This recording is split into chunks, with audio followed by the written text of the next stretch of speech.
চেরাপুঞ্জি বা সোহরা যে নামেই ডাকা হোক না কেন, তা যে জায়গাটিকে নির্দিষ্ট করে সেটি হলো ভারতের উত্তর পূর্বে অবস্থিত মেঘালয় রাজ্যের এক অন্যতম জনপ্রিয় ট্যুরিস্ট স্পট।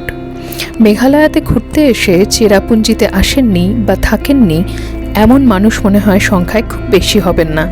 আর যারা মেঘালয়াতে এসেও চেরাপুঞ্জিতে আসেননি, আমি নিশ্চিত তারা দ্বিতীয়বারের আইটিনারিতে চেরাপুঞ্জিকে অবশ্যই অ্যাড করে রেখেছেন। চেরাপুঞ্জিকে ল্যান্ড অফ অরেঞ্জেস বলা হলেও আমি চেরাপুঞ্জিকে ল্যান্ড অফ মেসমেরাইজিং বিউটি বলবো। হ্যাঁ, প্রকৃতি যেন উজাড় করে দিয়ে সাজিয়েছে এই জায়গাটিকে, চারিদিকে সবুজের সমারোহ। 28শে সেপ্টেম্বর সকাল সকাল উমিয়ামের এলাশা গেস্ট হাউস থেকে ব্রেকফাস্ট সেরে আমরা বেরিয়ে পড়েছিলাম চেরাপুঞ্জির উদ্দেশ্যে। প্ল্যান ছিল চেরাপুঞ্জি যাওয়ার পথে আমরা দেখে নেব প্রুট, লিংশায়ার এবং সেভেন সিস্টার্স ফলস, সাথে মস মাই কেভ। হাই, আমরা স্টার্ট করে দিয়েছি চেরাপুঞ্জির জন্য। নাও we R on the way. এবং যেরকম আগের ভিডিওতে বলেছি যে পথে যে কটা ওয়াটারফলস পড়বে আমরা দেখতে দেখতে যাব। আর আরেকটা কথা যেটা বলে দিই, যে উমিয়াম লেককে কালকে আমরা গিয়েছিলাম, যেই ভিডিও উমিয়াম লেকের ভিডিওতে সেটা আছে। এবার উমিয়াম লেকে বোটিংয়ের জন্য তো আলাদা করে টিকিট কাটতে হয়, এছাড়া উমিয়াম লেকের ভিতরে প্রবেশ করার জন্য একটা প্রবেশ মূল্য লাগে, দ্যাট ইজ 59 পার হেড। এটা পে করে তবেই কিন্তু উমিয়াম লেকের যে প্রিমাইস আছে সেখানে ঢোকা যায়। এই ইনফরমেশনটা আগের ভিডিওতে মিস ছিল, তাই অ্যাড করে দিলাম। Now we are heading towards Cherrapunji, so please stay tuned. Elasha guest house থেকে স্টার্ট করে বেশ খানিকটা যাওয়ার পর হঠাৎ গাড়িতে ব্রেক।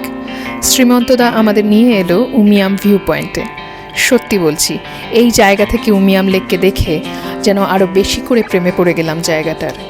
শান্ত রূপ যে কত গভীর হতে পারে আরও একবার দেখলাম আমরা। আর এই উপরি পাওনার পুরো ক্রেডিটটাই শ্রীমন্তদার। ওই যে উমিয়ামের ভিডিওতে বলেছিলাম না, একজন ভালো মানুষের সাথে বেড়ানোর মনে হয় এটাই অ্যাডভান্টেজ। এটা হচ্ছে Umiam view point. Look at the colour of the water. আকাশের রং আর জলের রং কোনো ডিফারেন্স আছে কি? থাকলে আমায় জানান, না থাকলেও আমায় জানান। আপনারাও যদি মেঘালয়ে আসেন তবে যোগাযোগ করে নিতে পারেন শ্রীমন্তদার সাথে। আপনাদের পুরো ট্রিপের জন্য গাড়ি নিয়ে হাজির থাকবেন সদা হাস্যময় এই মানুষটি। শ্রীমন্তদার যোগাযোগের নম্বর আমি দিয়ে দিলাম ডেসক্রিপশন বক্সে। শ্রীমন্তদা মেঘালয়া ছাড়াও অরুণাচলেরও ট্রিপ করিয়ে থাকেন। আমাদের পরবর্তী গন্তব্য ছিল প্রুট ওয়াটারফল। আপনারা যারা মেঘালয়াতে এসেছেন তারা জানেন যে মেঘালয়ের যে কোনো ওয়াটারফলই অনবদ্য, তবে তার রূপ নিজের চোখে দেখার জন্য বেশ কিছুটা রাস্তা আপনাকে যেতে হবে ট্রেক করে। প্রুট ওয়াটারফলও তার ব্যতিক্রম নয়, তাই কাঁচা রাস্তা দিয়ে বেশ কিছুটা এসে আমাদের গাড়ি থামলো, কারণ এরপরে ওই 11 নম্বরের ওপরই ভরসা করে এগিয়ে যেতে হবে। গাড়ি পার্কিংয়ের জায়গায় রেখে আমাদের যাত্রা শুরু হলো প্রুটের উদ্দেশ্যে। পায়ে হেঁটে বেশ কিছুটা পথ আপনাকে যেতে হবে প্রুট ওয়াটারফলের কাছে পৌঁছানোর জন্য। খুব হার্ড ট্রেক নয়, কিন্তু হাঁটুর খুব বেশি সমস্যা থাকলে না যাওয়াটাই ভালো। তবে তার সাথে এটাও ঠিক, কষ্ট যদি করতে পারেন তবে স্মৃতিতে একটা অদ্ভুত ভালো লাগা থেকে যাবে চিরদিন।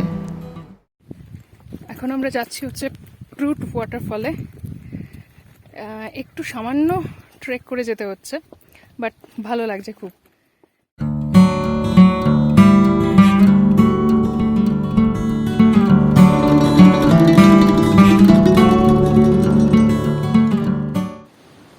শুনতে পাচ্ছেন কি জলের আওয়াজ? Yes, the waterfall is calling us. Here we go, let's গো।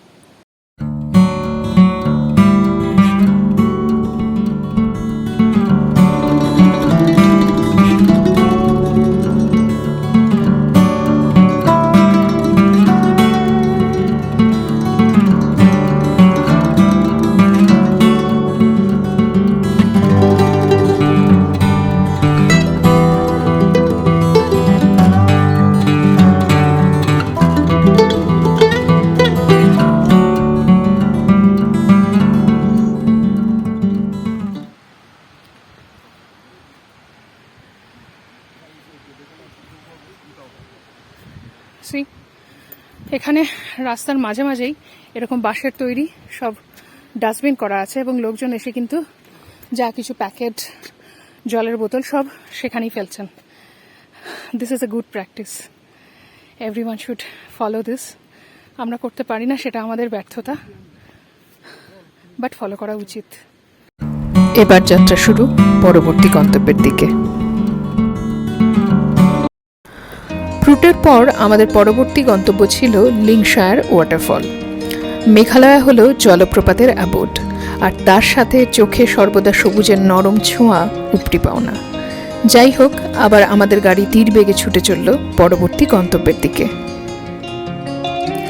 কথা ছিল লিংশায়ার ওয়াটারফল দেখতে যাওয়ার পথেই আমরা দেখে নেব ওয়ে সডং এবং ওয়েন্টলং ওয়াটারফলও, কিন্তু কারফিউর কারণে ওয়ে সডং ওয়াটারফলের রাস্তা বন্ধ থাকায় দূর থেকেই ওয়েন্টলংকে দেখেই এবারে সন্তুষ্ট হতে হলো।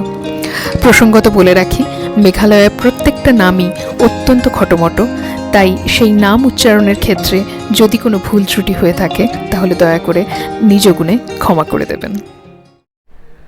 আমরা যাচ্ছিলাম হচ্ছে ওয়ে সডং ওয়াটারফলে, কিন্তু আমরা গিয়ে উঠতে পারলাম না।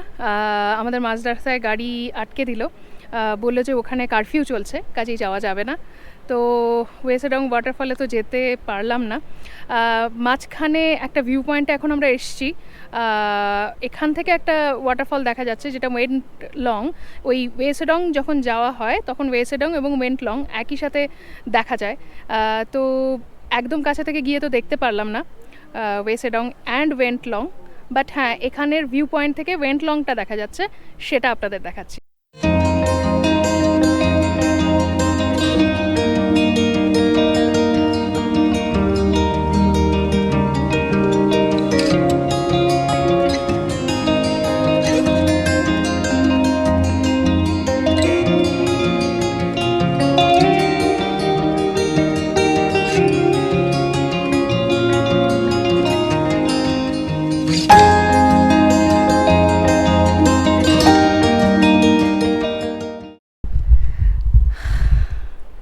সো ব্যাড লাক, বাট হ্যাঁ, কিছু কিছু এরকম না পাওয়া তো থেকেই যাবে, যার জন্য আবার আসতে হবে শিলং। তো তার মধ্যে এটাও একটা, এরমভাবেই ধরে নিয়ে পজিটিভ স্পিরিট নিয়ে নেক্সট জায়গার দিকে।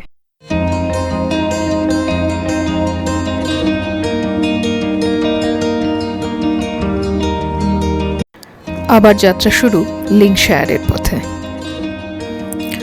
অন্যান্য ওয়াটারফলের মতো লিংশায়ারেরও কাছে পৌঁছতে গেলে আপনাকে বেশ খানিকটা পথ ট্রেক করে যেতে হবে। যাওয়ার সময় উতরাই, কিন্তু আসল চ্যালেঞ্জ হলো ফেরার সময়, যখন বেশ অনেকগুলো সিঁড়ি কিন্তু উপরে উঠে আসতে হবে। তাই আবার বলি, যদি হাঁটুর সমস্যা থাকে বা কোনো শারীরিক সমস্যা থাকে তাহলে কিন্তু একদম নিচে না নামাই ভালো, বরং কিছুটা দূর গিয়ে যে ভিউ পয়েন্ট আছে সেখান থেকে লিংশায়ারকে দেখে ফিরে আসাই ভালো। আমরাও তাই করেছিলাম, একদম নিচে না নেমে ভিউ পয়েন্ট থেকে লিংশায়ারকে দেখে আমরা আবার ফেরত এসেছিলাম। Yes guys, it's coming. It's right there. Let's go.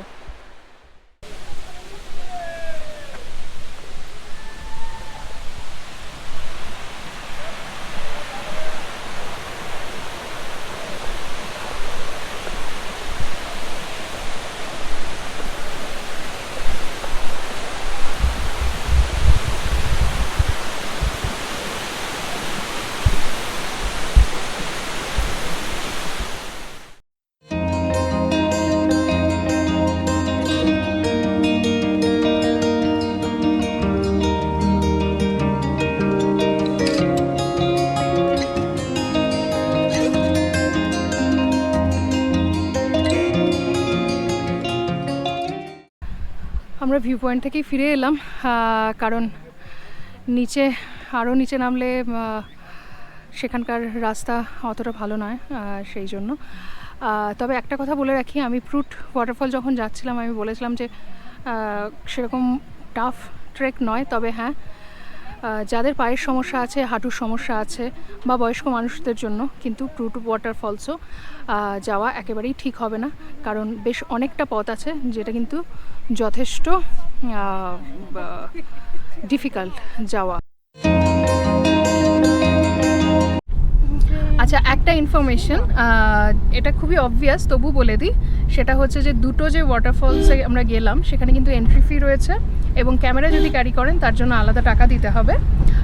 প্রুটের entry fee হচ্ছে পার হেড 50 টাকা, আর এই লিঙ্কশেয়ারে পার হেড 30 টাকা। এছাড়াও যদি গাড়ি নিয়ে আসেন, অবশ্যই গাড়ি নিয়েই আসবেন, তো গাড়ির পার্কিংয়ের জন্য কিন্তু আপনাদের 10 টাকা করে দিতে হবে। তো এটা হচ্ছে সেপ্টেম্বর 2023 রেট।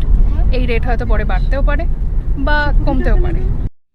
লিংশায়ার ওয়াটারফল দেখে আমাদের যাত্রা শুরু হলো মসমাই কেভের উদ্দেশ্যে। সময়ের অভাবে আমরা এবারে গার্ডেন অফ কেভসে যেতে পারিনি, and that is a real miss.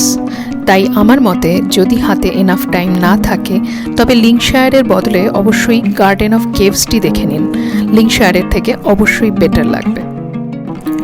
আমরা যখন মসমাই কেভে এসে পৌঁছলাম তখন সূর্য অস্তাচলে এবং আমাদের এনার্জি ব্যাটারিও প্রায় ড্রেন্ড আউট। তবে মসমাই কেভে ঢোকার মুখে জনৈক শিল্পীর গান যেন কিছুটা হলেও উজ্জীবিত করেছিল আমাদের।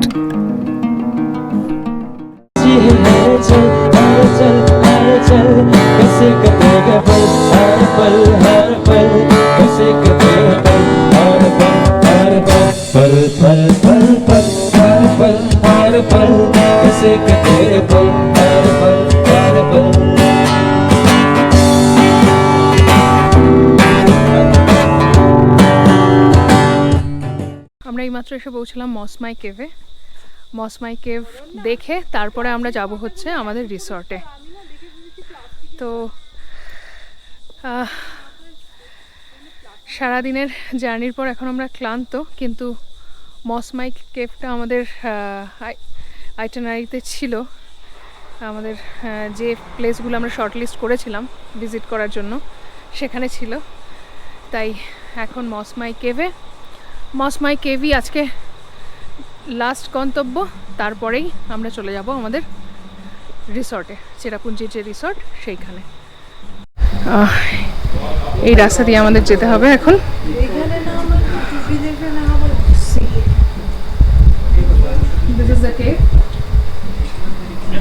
আমাদের এই রাস্তা দিয়ে আস্তে আস্তে কেবের ভিতরে যেতে হবে। আমি জানি না কেবের ভিতরে আলো কতটা থাকবে আর কতটা আমি ভিডিও করতে পারবো, বাট অবশ্যই চেষ্টা করবো যতক্ষণ পর্যন্ত আলো আছে আমি ভিডিওতে দেখাতে চেষ্টা অবশ্যই করবো। সো এখান থেকেই আমাদের মসমাই কেবের জার্নি শুরু হচ্ছে।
না, আর পারলাম না।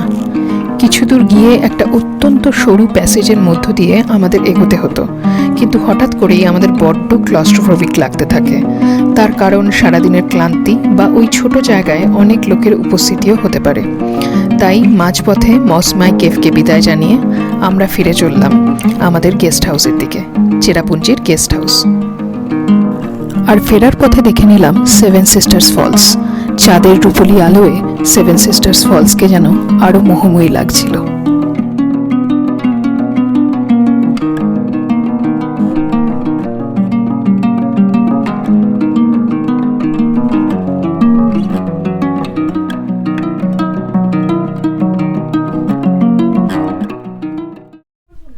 Good morning. আজকে 29শে সেপ্টেম্বর আর এখন বাজে হচ্ছে সকাল 10টা। আমরা আছি চেরাপুঞ্জিতে সাই মিকা গেস্ট হাউসে আমরা রয়েছি। গেস্ট হাউসটা খুবই সুন্দর, চারিদিকে পাহাড় ঘেরা। আমি দেখাচ্ছি পুরো প্রপার্টিটা। অ্যাকচুয়ালি কালকে এখানে আস্তে আস্তে রাত হয়ে গিয়েছিল এবং ক্লান্তও ছিলাম আমরা সবাই, প্লাস হচ্ছে এখানে আলো একটু কম ছিল। এটা পুরোপুরি একদম যেটা বলা হয় যে একদম রাস্টিকভাবে বানানো, কাঠের পুরো রিসর্টটা।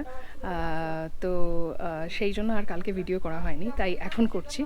আজকে আমাদের প্ল্যান হলো যে এখন আমরা ব্রেকফাস্ট করে এলাম জাস্ট, এবার স্নান করে রেডি হয়ে আমরা বেরিয়ে পড়বো। আজকে যাব হচ্ছে আমরা মাওলাই নং, সেখানে আজকের দিনটা থেকে তারপরে আমরা চলে যাব হচ্ছে শিলংয়ে। তো যাই হোক, আমি দেখাচ্ছি রিসোর্টটা আপনাদের সবাইকে। একটু পুরো প্রপার্টিটা একটু দেখিয়ে দিই আপনার।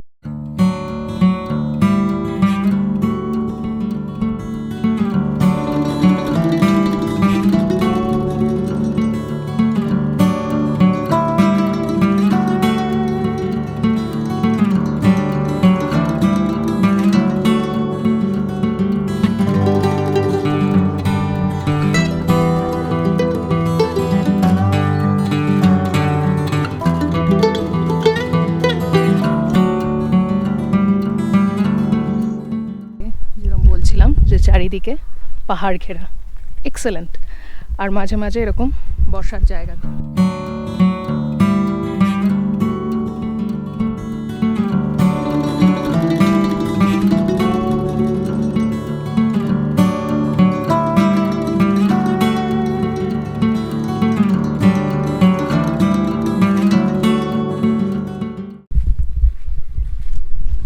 আমরা এখন যাচ্ছি ডাইনিং হলে।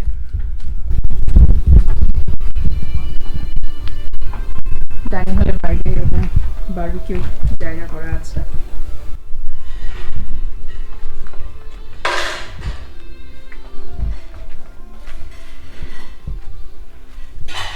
This is the dining hall.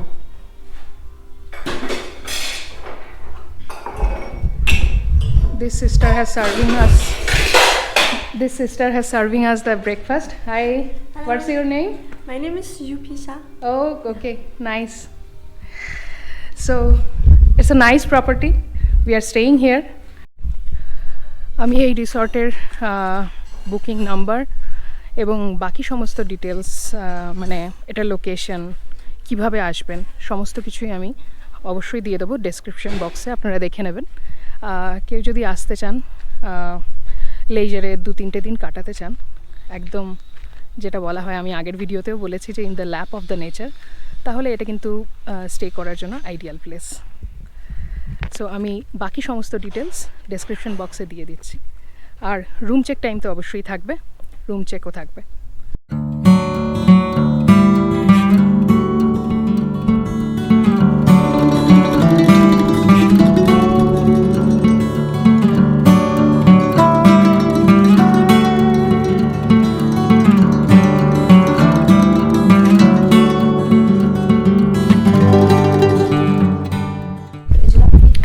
আচ্ছা, আমি এখন এসেছি হচ্ছে এখানকার রিসেপশনে। রিসেপশনটা খুব সুন্দর করে সাজানো।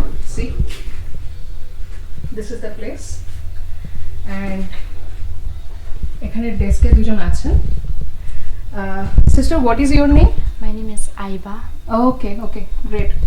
Tell me something about your resort, how people can book this, and They can book through online, okay. or if they have their personal number, also they can book through that. Okay, okay, fine. Right. And do you have any card? Card payment, yeah. No, card payment is accepted, but do you have any visitors card so that I can we have. take a We snap have. and send? Okay.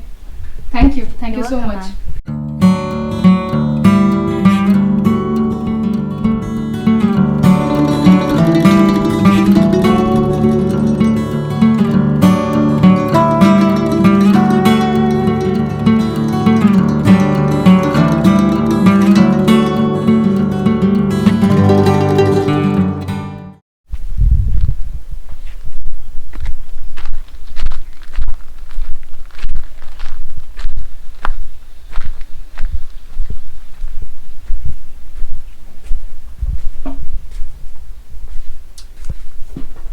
এইটা হলো আমাদের room.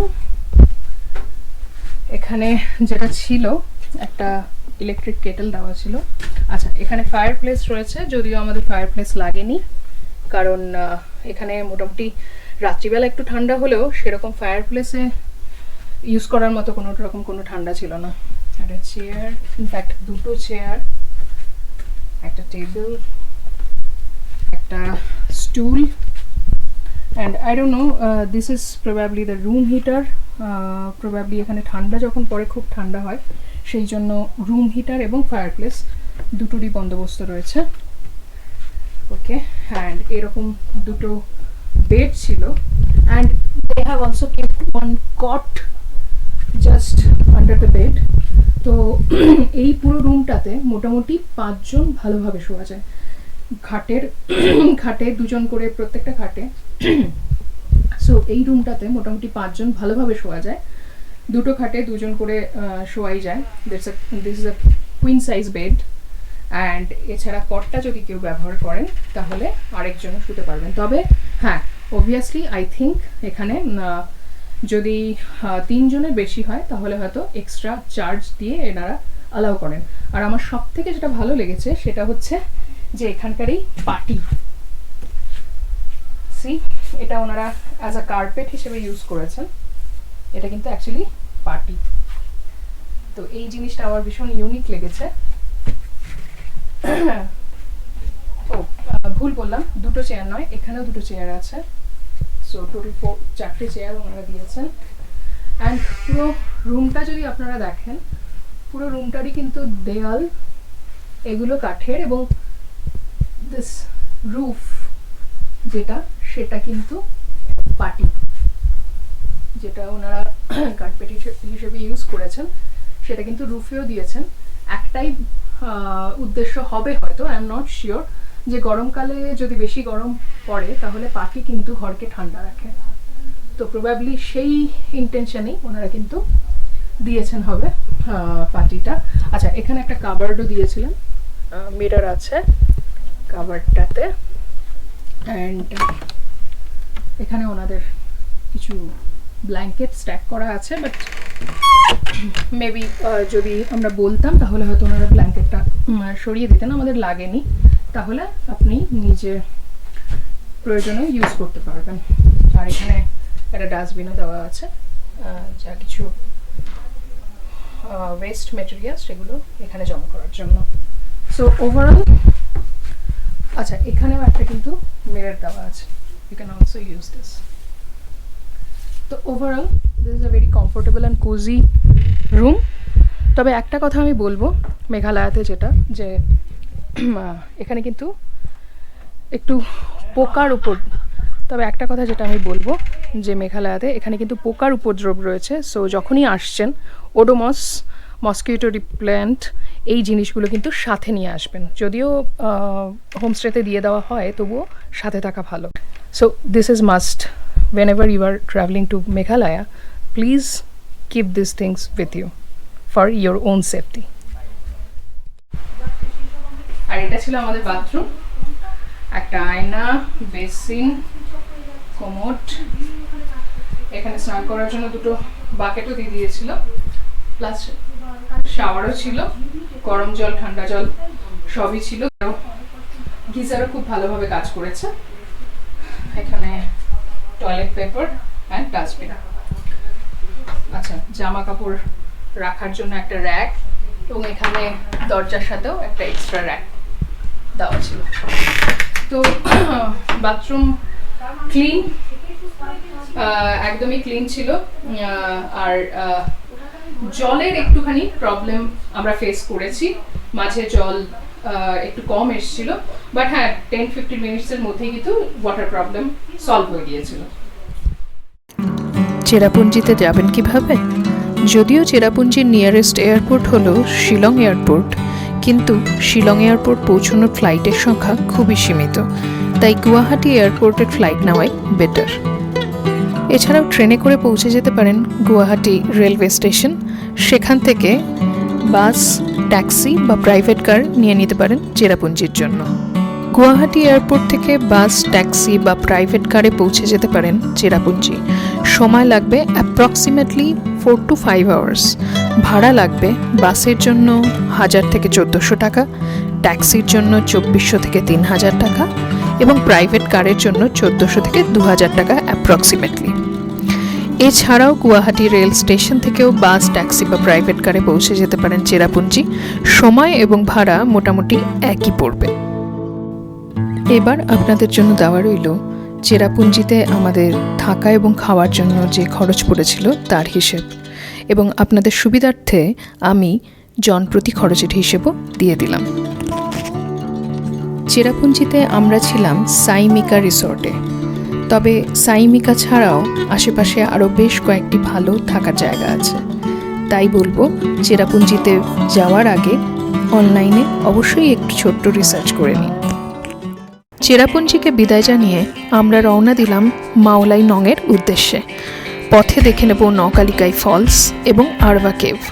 সেই গল্প থাকবে এর পরের ভিডিওতে। পরের ভিডিওর লিঙ্ক দেওয়া রইল ডেসক্রিপশন বক্সে। দেখে নিন আরবা কেভে আমাদের দুর্দান্ত এক্সপিরিয়েন্সের গল্প। চেরাপুঞ্জির এই ভিডিওটা যদি আপনাদের ভালো লাগে তাহলে লাইক এবং শেয়ার করার অনুরোধ রইল। আর আমি আশা রাখবো আমার এই চ্যানেলটাকেও আপনারা সাবস্ক্রাইব করবেন, যা আমাকে আরও নতুন ট্রাভেল ভিডিও করার উৎসাহ দেবে। দেখা হচ্ছে খুব শিগগিরই নেক্সট ভিডিওতে। ততদিন সবাই ভালো থাকুন, সুস্থ থাকুন আর অবশ্যই বেড়াতে থাকুন।